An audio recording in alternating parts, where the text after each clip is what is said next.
Esse é o Ancapsu e nós vamos falar sobre a situação na Ucrânia. Hoje, dia 21 de março, são 8 horas da manhã aqui no Rio de Janeiro, 1 hora da tarde em Kyiv, no momento que eu gravo esse vídeo. E nós temos aqui uma grande informação que foi um enorme ataque de drones em Jankoy, na Crimeia. Um ataque devastador, destruiu vários mísseis Kalibr russos que estavam sendo transportados por trem para Sevastopol. O míssil Kalibr é um míssil naval, ele é disparado a partir de navios, e daí já foram destruídos vários deles ali na região, o que acentua a falta de mísseis de precisão russos, né? A situação gerou um verdadeiro pavor entre os residentes da região, porque foram vários drones, uma grande quantidade de drones mesmo, então as mídias sociais entraram em erupção e ao mesmo tempo a mídia tradicional ficou quietinha, não falava uma palavra sobre isso. Por quê? Porque o ataque aconteceu exatamente no momento que está tendo a visita do Xi Jinping lá na Rússia, né? E um ataque com muito sucesso. Parece que os ucranianos usaram exatamente drones feitos na Ucrânia com base naqueles drones iranianos Shahed 136 que são usados pelos russos para atingir os ucranianos, né? Enfim, depois de muito tempo, o governo da Crimeia lançou uma nota mentirosa dizendo que não, nada foi atingido e coisa e tal, mas a gente consegue ver pelos vídeos que sim, muita coisa foi atingida, muitas explosões aconteceram ali. Teve outros também, tá? Teve em Armiansk, outras regiões aqui da Crimeia também foram atingidas nesse ataque, né? A situação em Avdiivka ficou mais complicada um pouquinho para os ucranianos, os russos conseguiram avançar um pouquinho no sul também. Lembra que eu falava para vocês que a situação ali já estava preocupante, mas enquanto eles estavam avançando só pelo norte era menos crítica, agora eles conseguiram avançar um pouquinho pelo sul também. Eles estão usando tanques para fazer um ataque mais rápido, mas os ucranianos já mandaram reforços para a região, inclusive brigadas motorizadas, ou seja, a situação é preocupante, mas não é crítica ainda ali, né? O encontro do Putin e do Xi Jinping está acontecendo lá na Rússia, né? O primeiro dia de encontros não teve nenhuma novidade, só frases protocolares diplomáticas, e não falaram nada sobre o acordo de paz do Xi Jinping, nem sobre as armas que o Putin quer. As negociações continuam hoje, vamos ver se sai alguma coisa, mas não parece estar muito favorável para a Rússia essa negociação, não. E hoje é oficialmente dia 21 de março, é o fim do inverno. Acabou o inverno no hemisfério norte, começa a primavera agora, né? E olha que coisa, os europeus não congelaram, não é mesmo? A despeito do que falaram as russetes ao longo do ano passado inteiro, o inverno passou e não teve problema nenhum na Europa, né? Aumentou um pouco o preço do gás, alguma coisa assim, mas nada significativo. Vamos falar sobre esses e outros assuntos. Essas notícias foram sugeridas por Peter Mergulha de Sunguinha numa Poça, Nicolas é mais bonita que Carmen Lúcia e várias outras pessoas. Obrigado aí ao pessoal que sugeriu a notícia. Obrigado a você que está assistindo o nosso vídeo. Se você gosta do nosso conteúdo, por favor, deixe o seu like e se inscreva aqui no canal, né? Pois bem, vamos começar imediatamente com Jankoy. Aqui, né, Jankoy é um grande hub ferroviário na Crimeia, aqui, né, na Crimeia ocupada. Dá para ver que provavelmente os trens com os Kalibr estavam vindo pela ponte da Crimeia, passou por Jankoy e viria aqui para Sevastopol, né? Repara que esse é o caminho mesmo, porque aqui, ó, isso aqui é só rodovia, não tem ferrovia por aqui. A ferrovia é essa linha mais escura que sobe até Jankoy e depois desce até Sevastopol, né? E o ataque foi um ataque enorme com drones, dá para ouvir aqui, ó, tem vários vídeos desse ataque. Eu vou tocar um dos vídeos que o cara começou a gravar depois da primeira explosão, né? Então vamos ouvir aqui ele gravando. Наверное, не увидишь, блядь.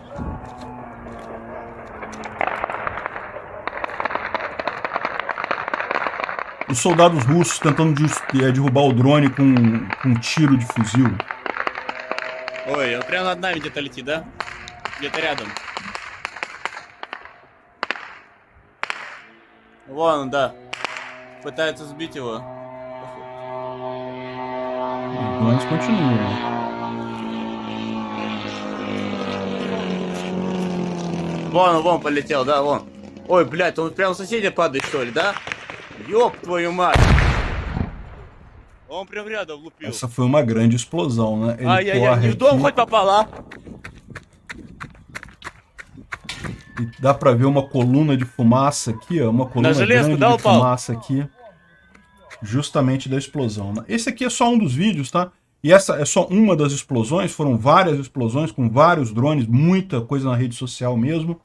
E lá em Jankoy tem várias coisas ali, tem uma base aérea que é usada pelos russos, tem um local de armazenamento de veículos também, mas tudo indica que o alvo foi justamente a linha férrea que passa por ali. Existe um grande pátio de manobra ferroviário ali na região, e tudo indica que foi isso que foi visado pelos ataques ucranianos, né? Aqui, segundo está dizendo o Mike Ryan, o que aconteceu foi justamente eles atacaram um carregamento russo de mísseis lá na Crimeia, mísseis Calibre.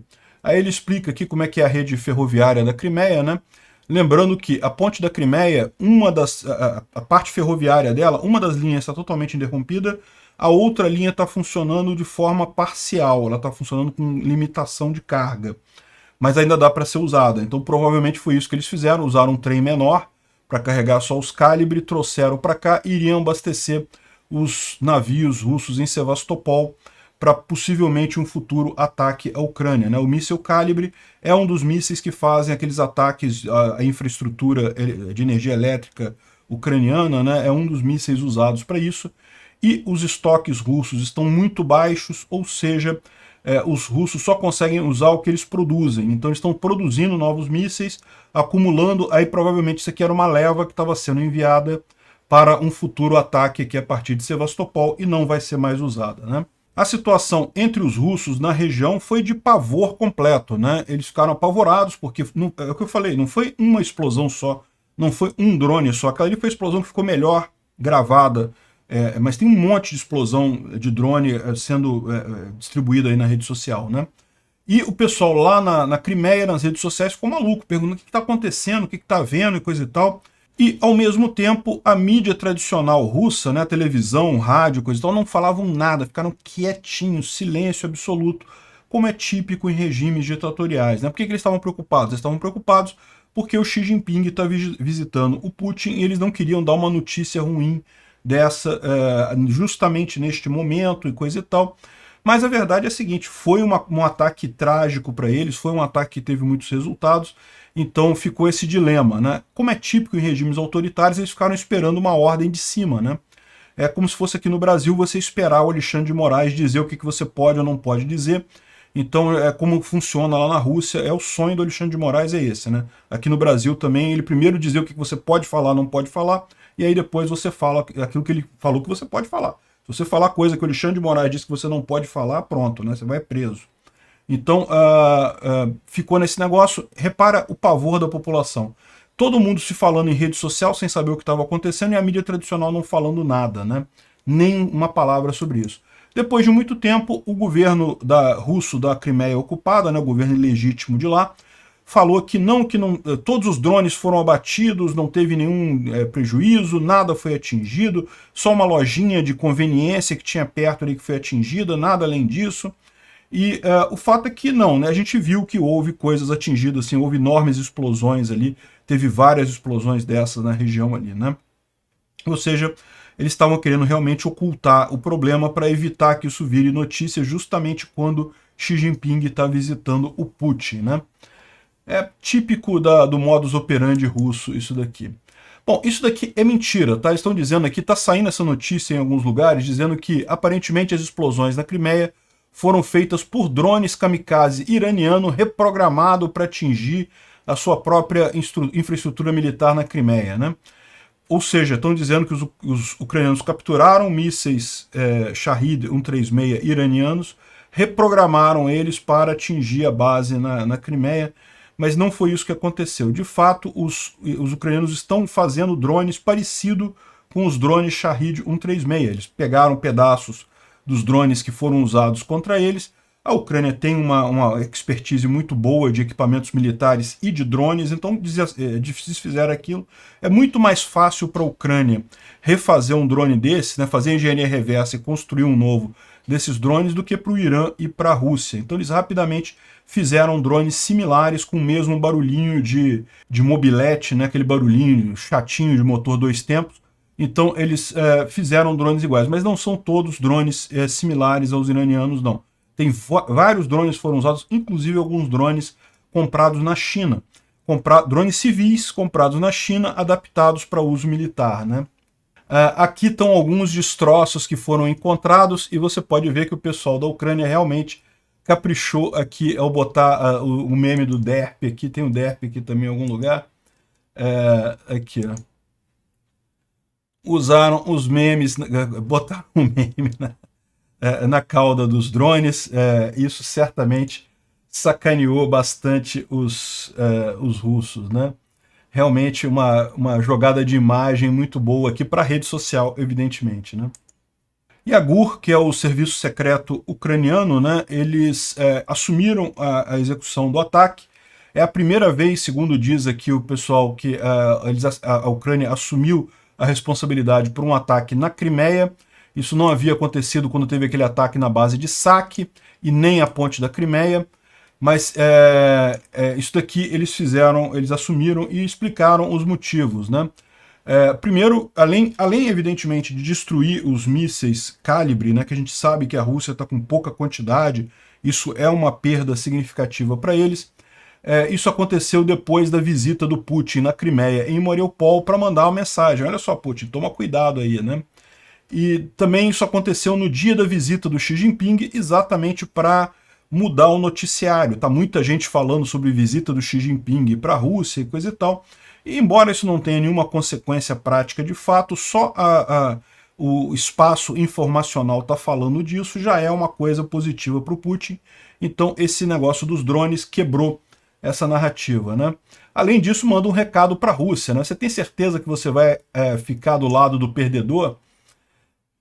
Bom, mostra também a confiança ucraniana, né, de fazer um ataque desse. É um ataque complicado isso, foi um ataque que levou meses de preparação. A gente falou sobre isso.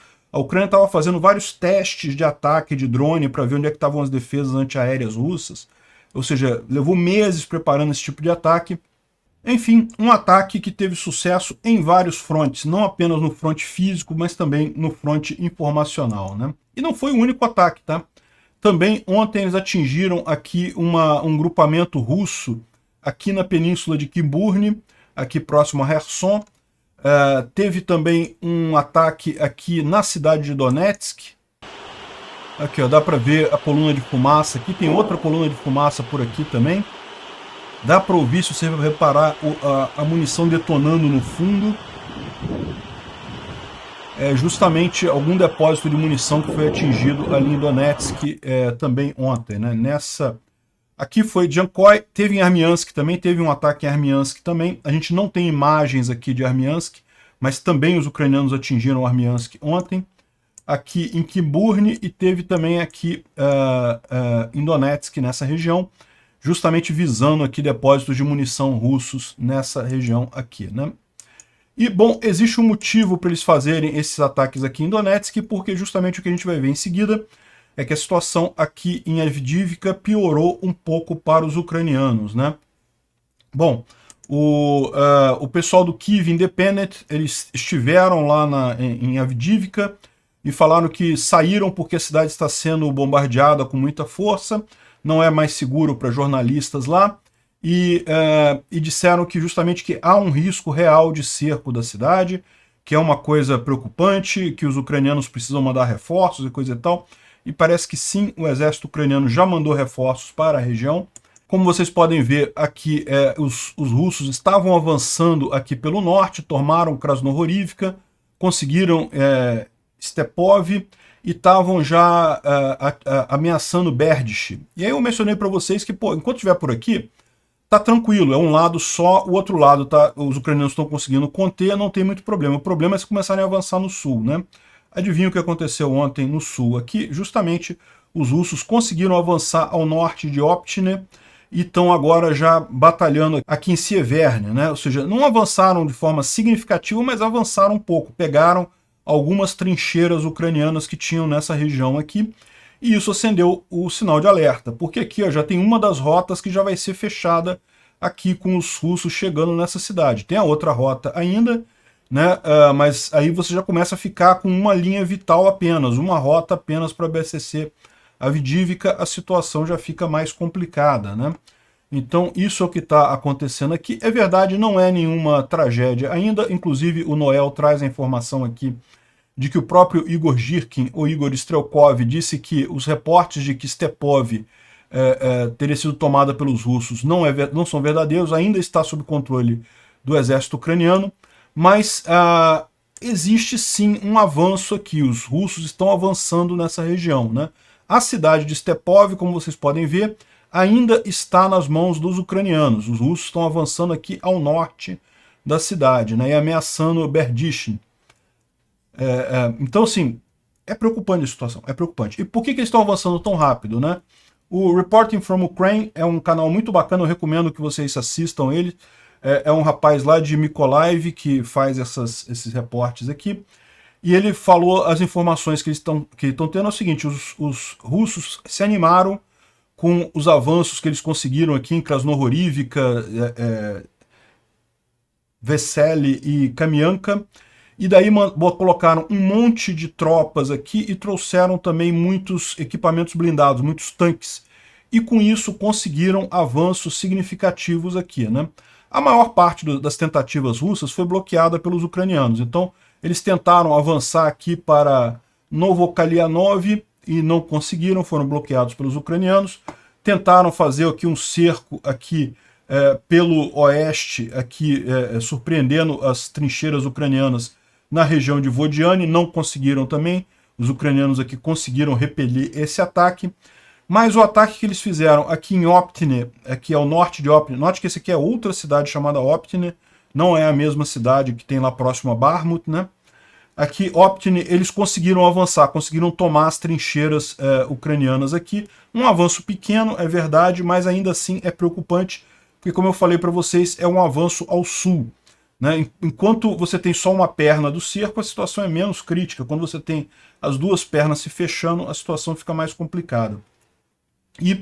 Mas a grande questão é, eles conseguiram de fato, com o uso de blindados, fazer um breakthrough significativo aqui e avançar para muito próximo de Berdish e Stepov, que é essa outra área aqui, né?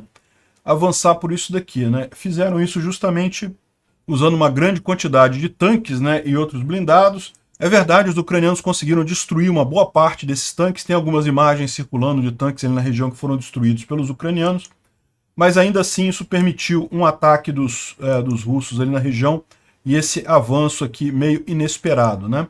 O que os ucranianos estão fazendo agora é justamente trazendo reforços, né? Estão vindo vários reforços de outras cidades aqui da região para justamente segurar esse avanço russo aqui na região. Segundo ele diz, ele fala a mesma coisa que a gente falou ontem nesse assunto. Esse avanço russo, embora seja um avanço preocupante, é muito frágil, os russos não têm capacidade de manter esse avanço de forma significativa, mas ainda assim é preocupante. Vamos aguardar o que acontece aí nos próximos dias. Os ucranianos têm algumas vantagens aqui, alguns terrenos estratégicos aqui de vantagem para conter esse suposto avanço russo, mas vamos aguardar para ver como é que caminha essa região em Avdiivka, né? É preocupante porque é uma grande cidade também, é uma nova Bakhmut no final das contas. E aqui, ao contrário de Bakhmut, como a gente falou ontem, é uma cidade que é estrategicamente importante para os ucranianos, porque daqui eles conseguem atingir Donetsk com muita facilidade. Se os russos tomam Avdiivka, os ucranianos vão ter mais dificuldade de atacar a cidade de Donetsk, e daí os russos podem usá-la com mais facilidade como um hub logístico para o esforço de guerra deles, né? Um blogger militar aqui chamado Fighter Bomber, né, é um blogger russo, está falando aqui que, por que está todo mundo agora esperando a ofensiva dos ucranianos, né? Hohols é um termo depreciativo que os russos usam para os ucranianos. Um pouco mais cedo, todo mundo estava esperando pela nossa ofensiva, pela ofensiva russa. E eu estou, obviamente, esperando. E todo mundo parece estar claro que os ucranianos estão acumulando reservas, equipamentos, combustível, pessoas e outros materiais. Dezenas de milhares de pessoas, centenas de peças de equipamento, em distâncias não acessíveis para artilharia e prontas para preparar ataques, né? E eu entendo tudo, mas talvez, enquanto a situação é tão conveniente, não seria melhor queimar tudo em torno de 200 quilômetros atrás das linhas inimigas com nukes, com bombas nucleares? Ou seja, o cara está querendo que os russos usem bombas nucleares para destruir a retaguarda ucraniana. E aí é um ponto que eu falo para vocês, que é o grande problema de armas nucleares. Estrategicamente elas são terríveis, não servem para isso, elas não têm um alcance tão grande assim. Tudo bem, elas destroem aquela região que você atingiu elas, mas nisso elas não são muito melhores do que armas convencionais de grande alcance, né? E pior, como elas têm um efeito muito maior na área, né, em termos de espalhar radiação e coisa e tal, acabam piorando o campo de batalha até para os russos, se forem o caso, né? Então, não, os russos não vão usar bombas nucleares, até porque, mesmo estrategicamente, não servem para nada. De outra forma, a gente está dando outra chance para os ucranianos e o Ocidente de ir com tudo para cima da gente, né? Ou seja, ele tá... É o desespero, o cara está desesperado, não sabe o que fazer, está percebendo que a guerra está perdida, né? E também o Girkin aqui também está comparando a Batalha de Bakhmut com a Batalha de Stalingrado. Batalha de Stalingrado, para quem não sabe, foi uma batalha épica na Segunda Grande Guerra Mundial. Na verdade, foi o grande ponto de virada na frente oriental, né, na frente leste da Grande Guerra. Stalingrado é uma cidade que hoje se chama Volgogrado, é essa cidade aqui, ó, Volgogrado, não tão distante assim de Bakhmut, relativamente próxima aqui, mas aqui em Volgogrado, na época chamada Stalingrado, né, os alemães chegaram até aqui, eles conquistaram toda a Ucrânia, os alemães, né, chegaram até Volgogrado, e aqui eles enfrentaram muita resistência dos russos, né, eles estavam com muita força ainda, mataram muitos russos e coisa e tal, os soviéticos na época, né, mas os soviéticos conseguiram segurar os russos aqui. Enquanto eles seguravam os russos aqui, eles construíram grandes reservas e mais adiante lançaram a chamada Operação Uranus, que foi a operação que fez um cerco aqui por trás, cercou as tropas nazistas que estavam aqui, era todo o 6º Exército Nazista, tinha um monte de coisa ali, né? Aqui na Wikipédia tem as informações melhores, né? Então a Batalha de Stalingrado foi de 42 até 2 de fevereiro de 43, ou seja, também uma batalha que durou, olha só, de acordo, igualzinho Bakhmut. Bakhmut também durou de agosto do ano passado, já estamos passando agora, estamos chegando em março deste ano também, lá na época os nazistas tentando tomar a cidade de Stalingrado, aqui os nazistas russos tentando tomar a cidade de Bakhmut, né? E a cidade ficou totalmente destruída, exatamente como Bakhmut está agora, não sobrou nada. E foi o 6º Exército e o 4º Exército Panzer foram cercados justamente pela Operação Uranus. Ou seja, os soviéticos, que é importante notar, tá? Soviéticos não é russo, tá? Soviético inclui ucranianos. Na época os ucranianos eram do lado da União Soviética, estavam lutando do lado dos soviéticos, né? Então, os soviéticos, eles ficaram segurando os alemães ali em Stalingrado, então os alemães tentando avançar, e os soviéticos segurando eles ali, enquanto preparavam reservas na retaguarda. Em determinado ponto, eles fizeram a Operação Uranus, que justamente fez um cerco e cercou tanto o 6º quanto o 4º exércitos alemães inteiros ali. E aí foi um cerco enorme, o Hitler tentou tirar as tropas com um avião, abastecer as tropas com um avião, no final acabou falhando, foi um massacre completo. Perdeu 2 exércitos inteiros, sem contar partes do exército romeno, italiano, enfim, tinha um monte de outras coisas aqui também que foram perdidas nessa batalha de Stalingrado, né? E o Girkin está falando que isso aqui é basicamente o que os ucranianos estão fazendo, né? Ele fala aqui que é, em essência, uma batalha de Stalingrado em reverso. Por quê? Porque ele vê que os russos estão agindo como os nazistas, mas não é, porque, como eu expliquei, soviético não é o mesmo que russo. Soviético incluía a Ucrânia, então, na verdade, a Ucrânia estava dos dois lados, nas duas situações, lutando contra os nazistas. Lá em 42 e 43, contra os nazistas alemães, e agora contra os nazistas russos, né? E na Batalha de Stalingrado, o comando soviético, não é o comando russo, o comando soviético impôs aos alemães uma longa e sem sentido, uma batalha de atrito longa e sem sentido, enquanto preparava reservas para ofensivas estratégicas. Além disso, a inteligência alemã sabia disso, mas por um número de razões, sendo a principal delas um olhar de desprezo das tropas soviéticas, né, pelo Hitler e pelo alto comando do exército alemão, Então, no final, eles não fizeram nada, eles deixaram a coisa seguir. Ou seja, os russos estão achando que não vai haver nada ali, que os ucranianos não vão responder, vão acabar cedendo o Bakhmut, coisa e tal.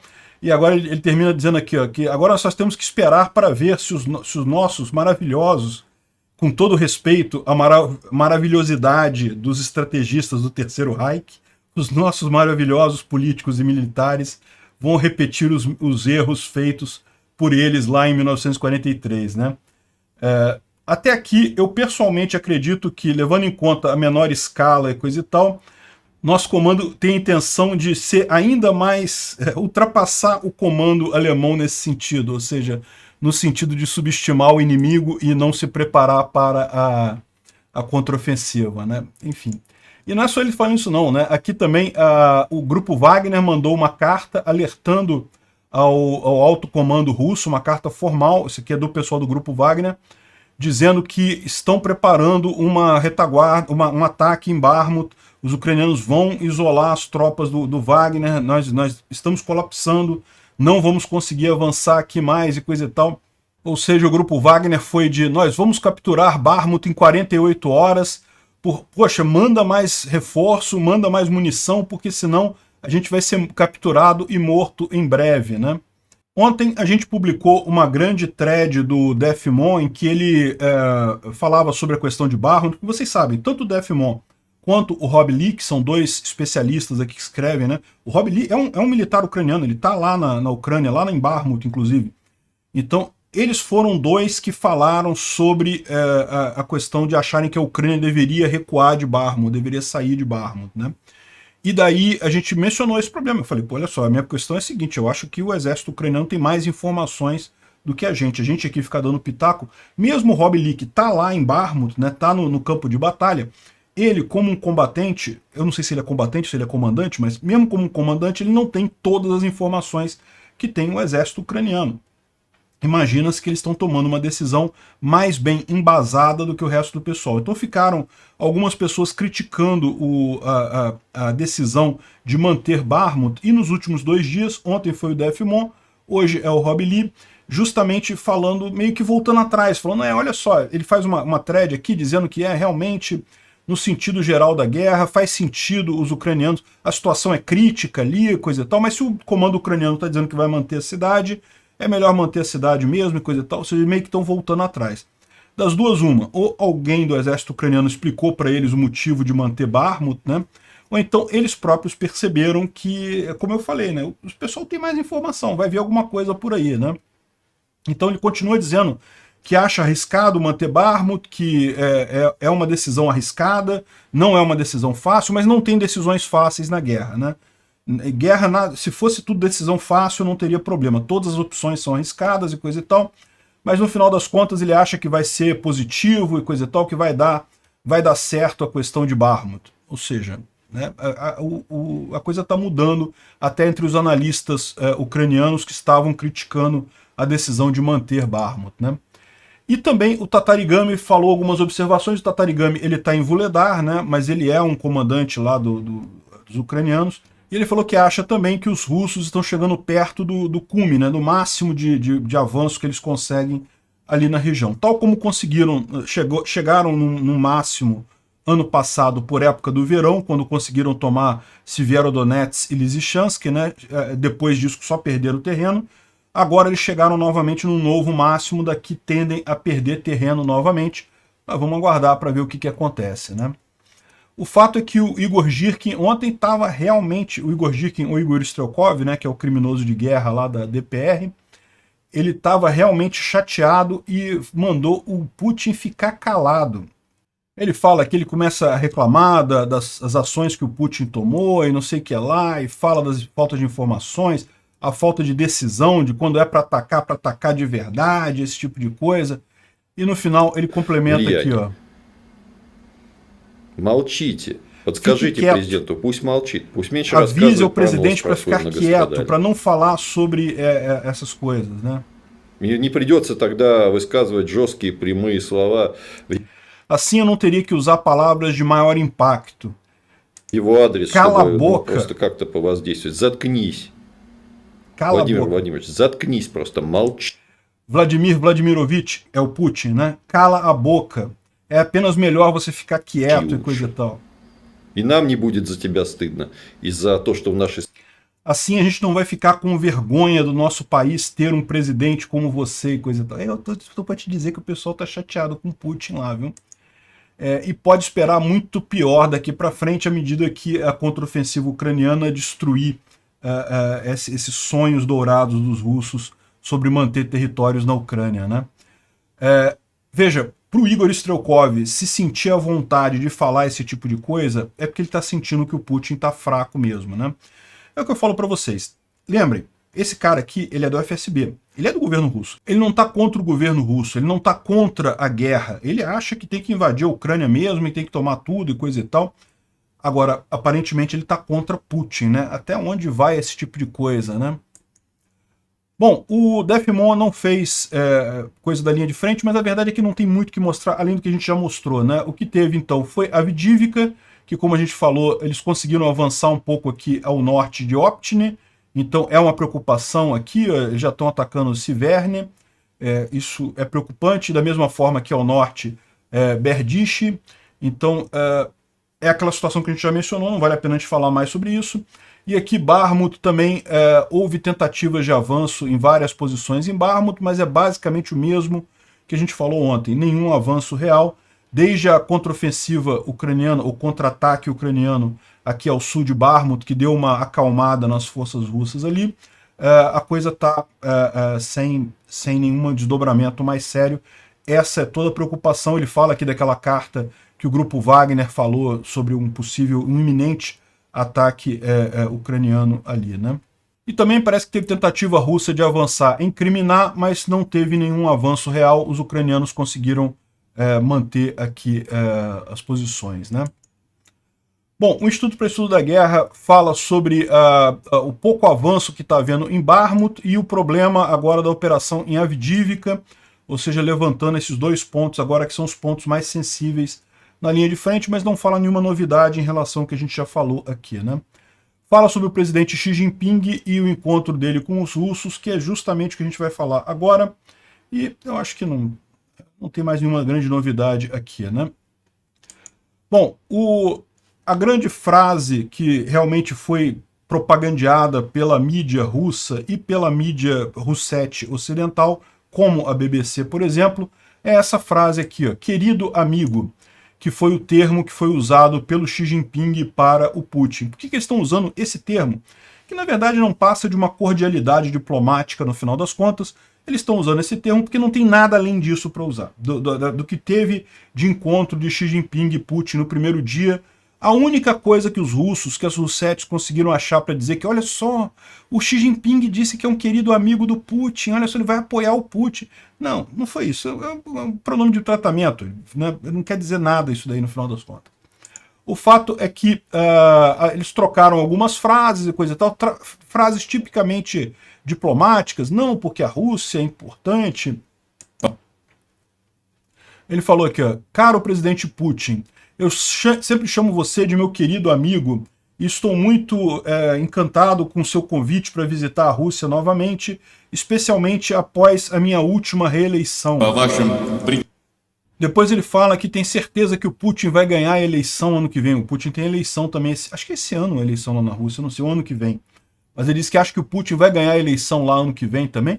Ou seja, trocaram cordialidades, não teve nada de concreto. O que significa que certamente o Putin não teve avanço, pelo menos no primeiro dia, em qualquer tipo de acordo com a China para apoio real à Rússia. Lembra o que o Putin quer. O que o Putin quer? O Putin quer que o Xi Jinping declare apoio formal da China à Rússia e mande armas, ou fale mandar, mesmo que seja pouca coisa. Não precisa ser uma grande quantidade de armas, ele já vai poder usar isso como um estímulo informacional, né, para dar ânimo para as tropas russas. Olha só, agora temos armas chinesas e coisa e tal, mas o Xi Jinping não vai querer fazer isso, não vai mesmo, né? Ao contrário, como coloca aqui o pessoal do Financial Times, a lógica dos eventos dita que agora a Rússia vai se tornar uma colônia chinesa de suprimento na Europa, né? Ou seja, vão passar basicamente a obedecer à China. A partir daqui, a China já ganhou a Rússia nessa guerra, no final das contas, não tem muito o que fazer. O que os chineses querem é o fim dessa guerra, querem que Putin volte atrás, queriam fazer um plano de paz para tentar fazer uma saída honrosa para Putin. O problema é que essa altura do campeonato, essa rampa de saída não existe mais, foi retirada justamente pela decisão do Tribunal Penal Internacional. Não tem rampa de saída. Ou Putin bota o rabinho entre as pernas dele, ou o rabinho vai ser colocado entre as pernas dele de forma obrigatória, né? Bom, o general SVR fala aqui sobre a dificuldade dos eventos. Ele compara a forma de tratamento do Putin, né? Que ele diz que o Putin está acostumado a ele ser bajulado, a ele ter que dizer sim ou não para o pedido de outras pessoas. Então, é muito estranho ele se colocar nessa posição dele ter que pedir para o Xi Jinping. O Putin está claramente fora do seu ambiente natural ali, né? E dá para ver que não teve muito sucesso, não foi muito além nessa negociação. Um ponto que ele coloca aqui que lembra que a gente falou que ele mandou o vice-ministro do turismo para receber o Xi Jinping? E, bom, é um problema, um ponto que a gente não estava sabendo nessa história é que esse vice-ministro do turismo da Rússia é homossexual. E daí ele mandou ele para receber o Xi Jinping numa forma de um certo insulto ao Xi Jinping no final das contas, né? É lógico, não é homossexual abertamente, na Rússia ninguém pode ser homossexual abertamente, é um país homofóbico, mas as pessoas sabem, né? Então, no final das contas, esse foi uma espécie de pequeno insulto entre dois países homofóbicos, né? E no final das contas acabou que conversaram muita coisa, mas não chegaram a nenhuma conclusão ao final, né? Os jornais russos todos falam sobre isso e a grande conversa que tem é justamente o Dear Friend. É o mesmo que querido amigo. A BBC está falando exatamente igual aos jornais russos lá na região. Todos eles ressaltando isso porque justamente não tiveram nada além disso para falar, né? A única coisa que tinham para falar era justamente foi o único termo que eles conseguiram de propaganda pró-Rússia, era o querido amigo do Xi Jinping, né? Que não quer dizer nada no final das contas. Bom, do outro lado, o Zelensky falou que está aguardando a ligação do Xi Jinping, que está ansioso para conversar com o Xi Jinping. A hora que ele quiser ligar, ele vai estar pronto para falar com o Xi Jinping também lá na Ucrânia, né? A gente sabe que o Xi Jinping ele gostaria de ter esse papel de trazer a paz para a região. Agora, eu acho muito pouco provável que ele consiga alguma coisa aceitável pela Ucrânia e pela Rússia ali. Então, no final das contas, vai ser provavelmente só mais uma conversa diplomática entre os dois, né? Bom, quem esteve na Ucrânia ontem também foi o primeiro-ministro do Japão, o Kishida Fumio. Esteve lá justamente esteve em Kiev justamente para ressaltar o apoio do Japão à Ucrânia, né? Outra notícia boa, ontem o Pentágono anunciou 350 milhões de apoio militar, munição para HIMARS, munição para obuses, mísseis HARM, que é aquele míssil guiado pela radiação, mais um monte de coisa aqui, ou seja, já é mais parte do pacote aí de preparação final para a contraofensiva ucraniana. Nenhum grande equipamento, mas muita munição, muita coisa para ser usada, né? E finalmente, só para concluir esse vídeo, o inverno oficialmente acabou, né? Aí o pessoal aqui está colocando as mensagens que os russos colocaram, né, antes do inverno, né, dizendo que não, que a Europa vai congelar e coisa e tal. Olha só que eu espero que vai ter pessoas em Moscou e Pequim dizendo que, cara, como eu gostaria de estar naquela liberdade congelada da Europa, muito melhor do que comida e calor e coisa e tal.